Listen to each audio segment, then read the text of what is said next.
جی السلام علیکم ناظرین۔ بگرام ایئر بیس آخرکار امریکہ کے ہاتھ سے نکل گیا ہے۔ ناظرین، دنیا کی سیاست جو ہے نا، اس میں کبھی کوئی ملک ہمیشہ دوست نہیں رہتا اور کبھی کوئی دشمن ہمیشہ کے لیے نہیں رہتا۔ سب کچھ مفادات کے گرد گھومتا ہے۔ اگر آپ تاریخ کے اوراق پلٹیں تو صاف نظر آتا ہے کہ جس خطے کو کبھی امریکہ اپنی طاقت کے زور پر کنٹرول کرتا رہا، آج وہی خطہ آہستہ آہستہ اس کی گرفت سے نکل رہا ہے۔ اور یہی وہ حقیقت ہے جسے عالمی طاقتوں کو سوچنے پر مجبور کر دیا کہ مستقبل میں کھیل کس کے ہاتھ میں ہوگا۔ ہزاروں کلومیٹر دور بیٹھ کر بھی امریکہ مشرق وسطیٰ میں اپنی موجودگی قائم رکھتا تھا۔ اسرائیل کو سہارا دینا ہو یا پھر خلیجی ریاستوں میں فوجی اڈے بنانا ہو، امریکہ نے اپنی طاقت کا ہمیشہ ڈھنڈورا پیٹا۔ قطر، بحرین اور سعودی عرب میں امریکی بیسز صرف کاغذی نشانیاں نہیں تھے، بلکہ وہاں جدید ترین جنگی جہاز، میزائل سسٹمز اور ہر وہ ٹیکنالوجی موجود تھی جس کا مقصد خطے پر امریکی برتری کو برقرار رکھنا تھا۔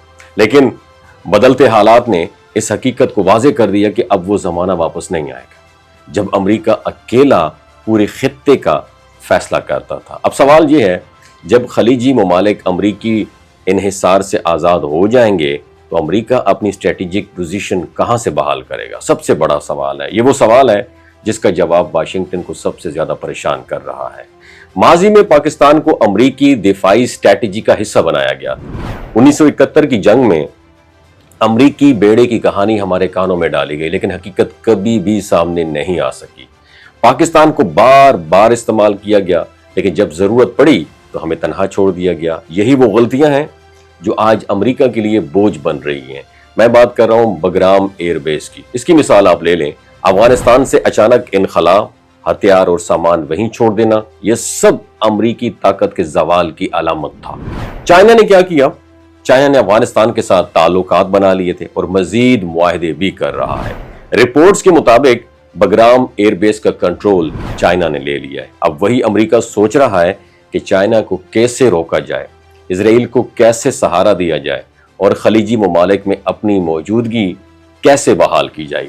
لیکن حالات اس کے لیے پہلے جیسے بالکل نہیں رہے۔ پاکستان اور سعودی عرب کے بڑھتے تعلقات، خطے کے دیگر ممالک کے درمیان نئی معاہدے اور چائنا کی بڑھتی ہوئی طاقت نے امریکہ کے لیے ایک مشکل جان یہ سب بن چکی ہیں۔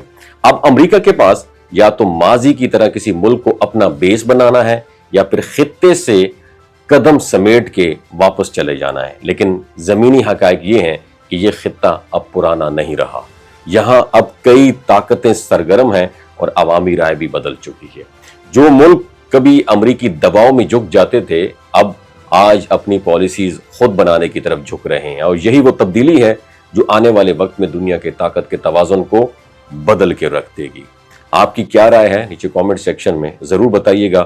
اپنا خیال رکھیے گا۔ اللہ حافظ۔ یہ جو گلگت بلتستان کے لوگ ہوتے ہیں نا، ان کی ایوریج عمر 90 سال سے بھی زیادہ ہوتی ہے۔ You know why? کیونکہ یہ لوگ شلجیت استعمال کرتے ہیں۔ شلجیت کے اندر 85 منرلز ہوتے ہیں۔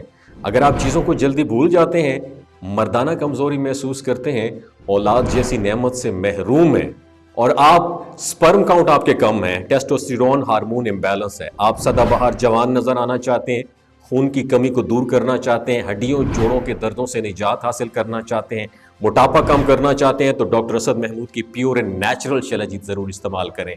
ایک بات آپ نے دماغ کی کھڑکیوں کو کھول کے اپنی سننی ہے، ہمیشہ آرگینک اور قدرتی چیزوں کا استعمال کریں۔ کیمیکل والے فوڈ سپلیمنٹ خدا رہا استعمال نہیں کرنے۔ اگر آپ ڈاکٹر اسد محمود کی پیور اینڈ نیچرل شلجیت کو آرڈر کرنا چاہتے ہیں، نیچے دیے گئے نمبر پر واٹس ایپ کریں۔